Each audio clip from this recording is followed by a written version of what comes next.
গত 15ই মার্চ গভীর রাতে উদয়পুর মহকুমার কিল্লা থানার অন্তর্গত রায়া মলসুম এলাকায় এক ব্যক্তির মৃতদেহ উদ্ধারের ঘটনাকে ঘিরে ব্যাপক চাঞ্চল্যের সৃষ্টি হয়েছে।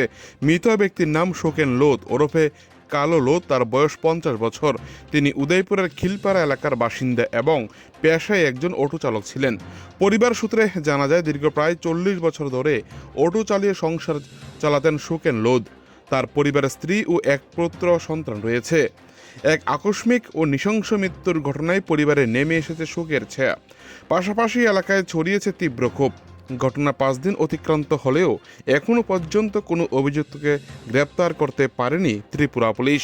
এই প্রেক্ষিতে বৃহস্পতিবার মৃতের পরিবার, পরিজন, আত্মীয় স্বজন এবং স্থানীয় বাসিন্দারা উদয়পুর মহকুমা পুলিশ আধিকারিক দেবঞ্জলি রায়ের কাছে লিখিতভাবে একাধিক দাবি জানান।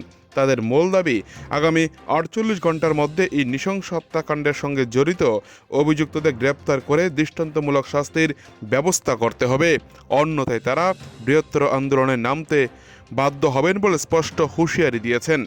পরিবারের সদস্যরা ক্ষোভ প্রকাশ করে বলেন, আধুনিক প্রযুক্তির যুগে দাঁড়িয়েও 5 দিন পার হয়ে গেলেও পুলিশ এখনও পর্যন্ত ঘটনার কোনো কিনারা করতে পারেনি। কে বা কারা এই হত্যাকাণ্ডের সঙ্গে জড়িত তারও কোনো সুনির্দিষ্ট তথ্য মেলেনি বলে অভিযোগ তাদের। অন্যদিকে পরিবারের আর্থিক অবস্থা অত্যন্ত শোচনীয় হয়ে উঠেছে। পরিবারের একমাত্র উপার্জনকারীকে হারিয়ে বর্তমানে চরম সংকটের দিন কাটছে তাদের। অনেক সময় একবেলা খাবার জুটেও না, কঠিন হয়ে পড়ছে বলে জানিয়েছেন পরিবার পরিজনরা। উদয়পুর থেকে নিজস্ব প্রতিনিধির রিপোর্ট, টিভি 100 বাংলা। প্রয়াত সুখেন লোধের পরিবার, আমরা সপরিবারে আজকে পূর্ব অনুমতি নিয়ে মহকুমা পুলিশ আধিকারিক মিস দেবাঞ্জলি রায়ের কাছে আমাদের দাবি নিয়ে এসেছিলাম যে আগামী 48 ঘন্টার মধ্যে আমার কাকাকে যে নৃশংসভাবে এই নিরীহ মানুষটাকে নৃশংসভাবে হত্যা করা হয়েছে, ওনার যারা ওনাকে হত্যা করেছে তার আসামিকে যেন খুঁজে বার করে, যেই মতেই হোক খুঁজে বার করে।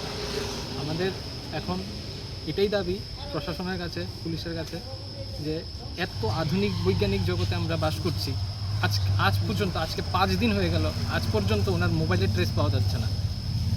কে এই ঘটনা করলো তার কোনো হদিশ পাওয়া যাচ্ছে না। এরকম অবস্থা হয়ে দাঁড়িয়েছে, ওনার যে এই স্ত্রী আর আমার ভাই আছে, ওনার ছেলে, এরকম অবস্থা হয়ে দাঁড়িয়েছে। আপনি পুরো গ্রামবাসীকে জিজ্ঞেস করে দেখুন, একবেলা ভাত খাওয়ার মতন উপায় নেই ওদের। একমাত্র রোজগার করা ছিল। আমার কাকা বিগত 40 বছর ধরে এই পেশার মধ্যে আছে, এটা করেই উনি খেতেন।